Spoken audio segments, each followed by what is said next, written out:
పొట్టిదాని పొలంలో మొలకలు పీకేశారు.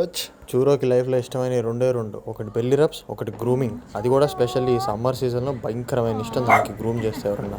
ఎప్పుడు బయటికి తీసుకెళ్లి గ్రూమింగ్ వాళ్ళకి ఇస్తాను నేను. ఈరోజు మొబైల్ గ్రూమర్స్ని పిలిపించాను. వాళ్ళు వచ్చి మన ఇంట్లోనే ఎలక్ట్రిసిటీ కనెక్షన్ తీసుకొని, వాటర్ కనెక్షన్ కూడా తీసుకొని, ఇట్లా స్టేషన్ ఉంటుంది లోపల. గ్రూమర్స్ని పిలిచింది చూరో కోసం అయితే కోలా ఎక్సైట్ అవుతుంది ఏందని చూస్తున్నారా. అదంతే ఫస్ట్ 2 seconds మాత్రమే. దీని ఫర్ క్లిప్పింగ్ అయిపోయేలోపు దాని ఎక్సైట్మెంట్ అయిపోయి వెళ్ళిపోయింది వ్యాన్లో నుంచి బయటికి. పొట్టిది అంత చిరాకులో ఉందంటే గ్రూమర్ ఇంటికి రాగానే దానికి ఇష్టమైన రాళ్ళన్నీ తీసుకెళ్లి హాయ్ హాయ్ అనుకుంటూ వెల్కమ్ చేసింది. ఎంత ఫాస్ట్గా ట్రిమ్మింగ్ అయిపోతే అంత హ్యాపీగా ఉండొచ్చు అని చెప్పి. హెయిర్ క్లిప్పింగ్ అయితే అయిపోయింది. మనకు చిన్నప్పుడు మిలిటరీ కట్ చేసేవాళ్ళు కదా, దీనికి ఆల్మోస్ట్ అంతే, కాకపోతే ఫ్లఫీ టెడ్డీ బేర్ లాగా కనిపిస్తుంది.